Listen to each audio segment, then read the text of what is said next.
Magandang araw mga kaibigan.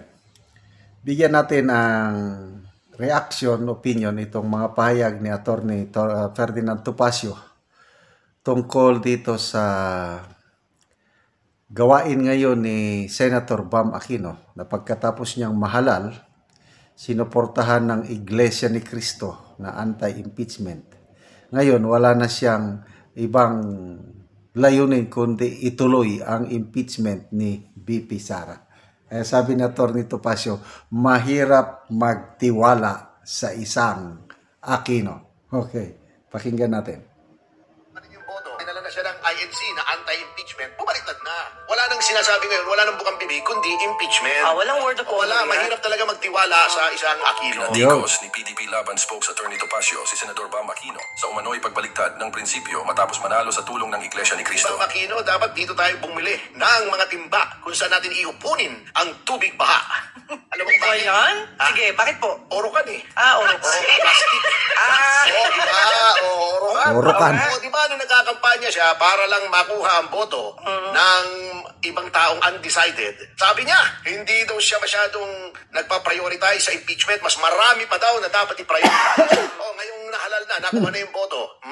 Bumaliktad na. Dinala na siya ng INC na anti-impeachment, bumaliktad na. Wala nang sinasabi ngayon, wala nang bukang bibig, kundi impeachment. Walang word of honor yan. Wala, mahirap talaga magtiwala sa isang Aquino. Pero nalungkot ako ha. Bakit? Inendorso ng INC si Senator Bam Aquino. Tapos ngayon hindi niya sinusunod yung magandang plano niya noon. Kaya naniwala sa kanya. Kaya nga sabi ko sa inyo, Masakit ito yun. ng timba eh. Masakit yun, sir. Ng timba at saka mga drum kay Bam Aquino. Ito pa ba naman ito, magpupush ka ng resolution from the Senate, sasabihin mo kung anong dapat gawin ng Supreme Court. Hindi mo na ginalang yung separation of powers at saka yung pagkako-equal ng Supreme Court. Ibe-pressure mo. Ano ba namang mentalidad ang mga ito? Kasi ang mga nalalagay sa Senado, yung walang yung mga walang statesmanship at saka senatorial temperament. Alam nyo kaya Senate yan? Senex ang root word niyan in Latin.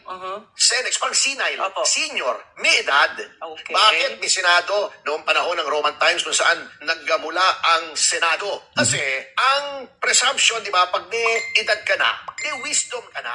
Hindi ka na mapusok. Mas malinaw ng pag-iisip mo. Kaso mo, may mga tao pala na tumanda na walang pinagtandaan. Ngayong nahalal na, nakuha na yung boto. Dinala na siya ng INC na anti-impeachment, bumaliktad na. Wala nang sinasabi ngayon, wala nang bukang bibig, kundi impeachment. Walang word of honor Wala, yan. mahirap talaga magtiwala sa isang Aquino. Pinadikos ni PDP Wala talaga, no? Nabudol. Klaro naman na ang INC anti-impeachment. Kaya nga nag-rally sila nung, kailan ba yun? January this year. Talaga, dambuhalang rally. Halos 3 million na INC members nagpakitang pagkakaisa para wag ituloy ang impeachment. So, nung nag-endorse ang INC ng ilan ba yun? 8. Isa si Bam Aquino. Ako, malaking paniniwala ko, ito, pag manalo si Aquino, anti-impeachment ito. Kasi, duda ba yun? Ang paniniwala ng karamihan na lahat na endorse ng Iglesia, hindi susuporta sa impeachment. At tunay nga, nanalo si Bam Aquino. Ngayon, wala na siyang ibang bukang bibig kundi impeachment. Silang tatlo, mga dilawan. Aquino, Pangilinan, Hontiveros, tapos dinagdagan din ni Tito Soto. Although, nilalangaw naman ang kanilang resolution. Yung resolution nila na hinihiling sa Korte Suprema na i-reconsider ang desisyon. Ano ba naman yan? Bakit mo tuturuan ng mga maestrado ng Korte Suprema? So, anyway, bahala na ang taong bayan. Nakikita ko itong tatlong ito, mga dilawan. Talagang nakafocus sila sa 2028. Gusto nilang magpaupo ng isang dilawan sa Malacanang. So, tingnan natin. Risa Hontiveros pahayag na ng kanyang kahandaan na tatakbo sa 2028. Biglang lumabas ang Karine. Tingnan natin ngayon, 28th Congress. Sana matuloy yung investigasyon kung kaninong committee ang mag-imbestigar sa revelasyon ni Karine. Magkakaalaman na. Nasaan na ngayon si Karine?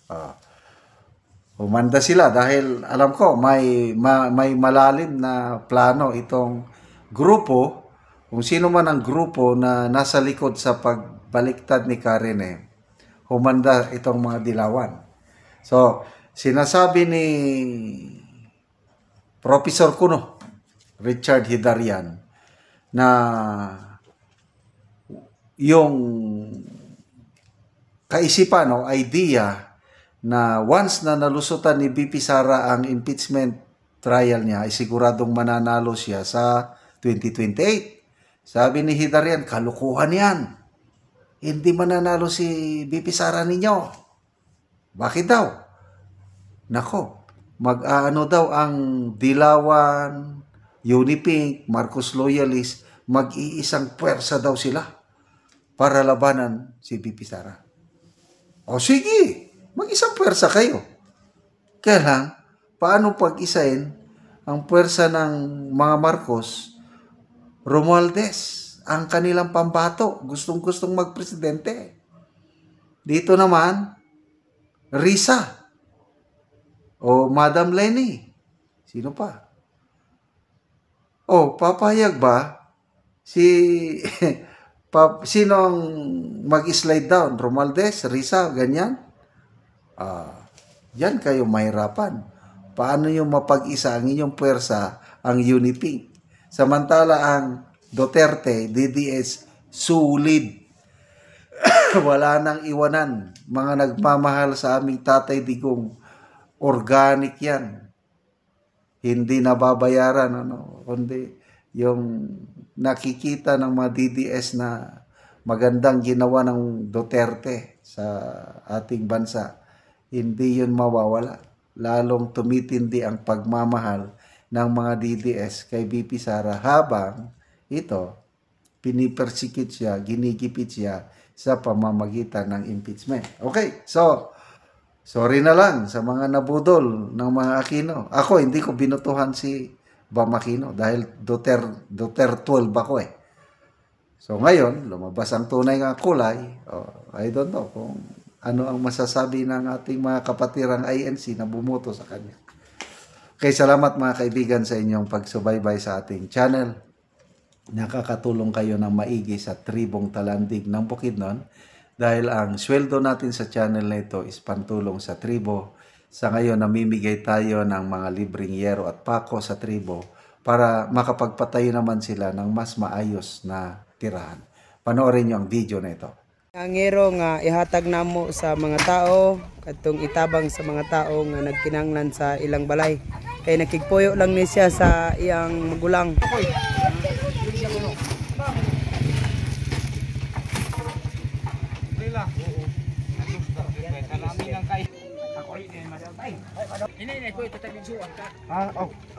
Salamat sir sa sen kay mogyatag sa puo.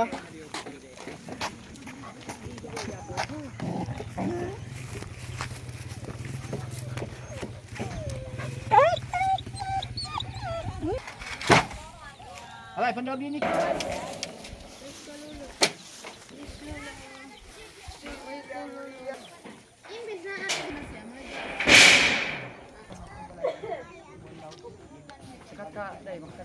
Tabangan o gero ika-30 CB na ni kabalay dinhi sa Tin City nga nakatabang.